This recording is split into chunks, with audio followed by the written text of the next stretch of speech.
It's midnight GMT. Hello, this is John Bithry. Welcome to Business Matters on the BBC World Service. Coming up, the president of football's world governing body, Sepp Blatter, falls under criminal investigation in Switzerland. It's definitely a big and a huge step towards cleaning up FIFA. And it's very important for other sports as well. There are not only problems in FIFA, but in other sports as well. Also, as a new chief executive is appointed at Volkswagen, we ask what impact the crisis at VW will have on the car industry. China confirms it's launching a national carbon trading scheme. And we hear from the boss of one of the world's largest pizza chains. That's Business Matters, right here on the BBC. All coming up after the latest news.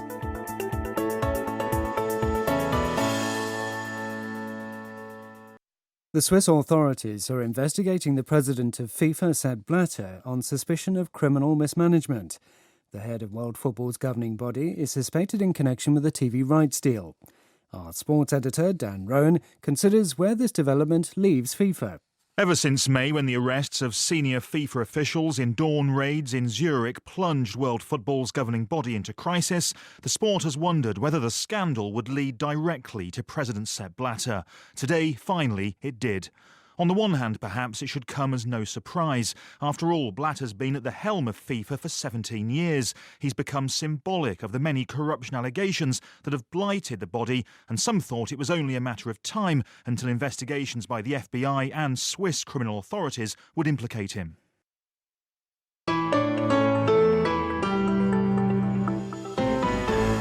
Hello there, welcome to Business Matters. This is John Bithry. Coming up on the show, the head of FIFA, Sepp Blatter, is questioned by police about alleged criminal corruption.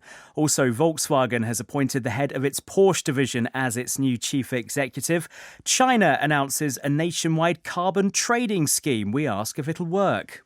The big challenges, of course, in China is the issue of transparency, because really to do a market system, markets like clear information, and that could be a bit of a stumbling block.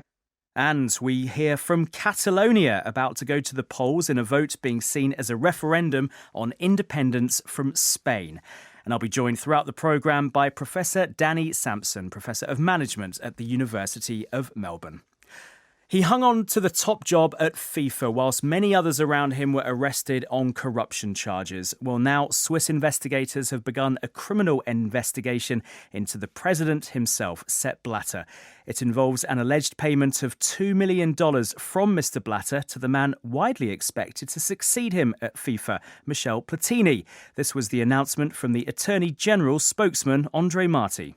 Mr. Joseph Blatter is suspected of disloyal payment of 2 million Swiss francs to Michel Platini, the president of UEFA, at the expense of FIFA, which was allegedly made for work performed in January 1999 and June 2002. Well, the prosecutors are also looking into allegations that Sepp Blatter signed a contract with Caribbean soccer officials in 2005 that was, in quotes, unfavourable for FIFA. He and Michel Platini have both denied any wrongdoing.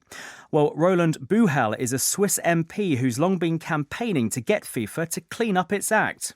It's definitely a big and a huge step towards cleaning up FIFA.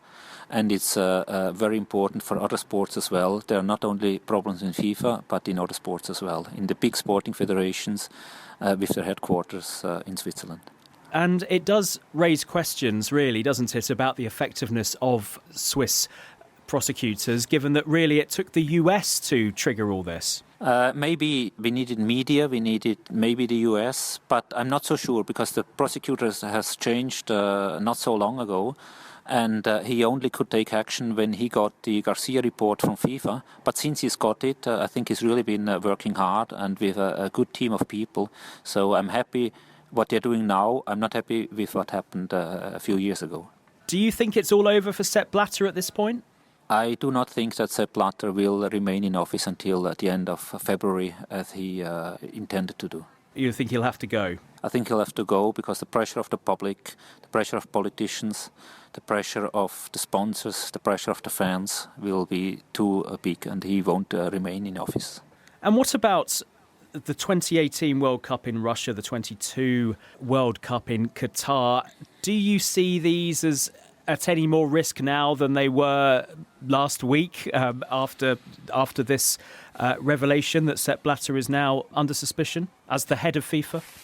Maybe, but these cases don't really concern the World Cups. That's more about marketing rights, ticketing, and so on.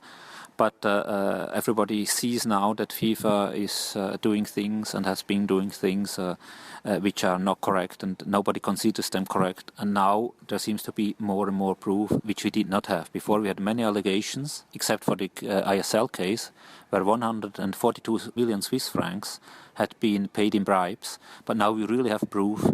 And I think this will help the case to clean up FIFA, and maybe it puts Russia and Qatar at risk. I can't really say how it will come out. Okay, obviously Sepp Blatter denies wrongdoing, and his US lawyer says he is cooperating with the Swiss probe. Can FIFA survive in its present form? Is a new organisation going to have to rise in its place? Is it going to have to be taken apart and everybody starts again? Absolutely. Many of the current officials will have to leave. About 1/3 of the executive committee has already left in the last few years. More people will have to leave. And I do not think that they can survive the way they are. Just imagine they are still an association, just like any yodeling association in a mountain village. That's not the correct form for a huge company like FIFA. That was Swiss MP Roland Büchel speaking to me earlier.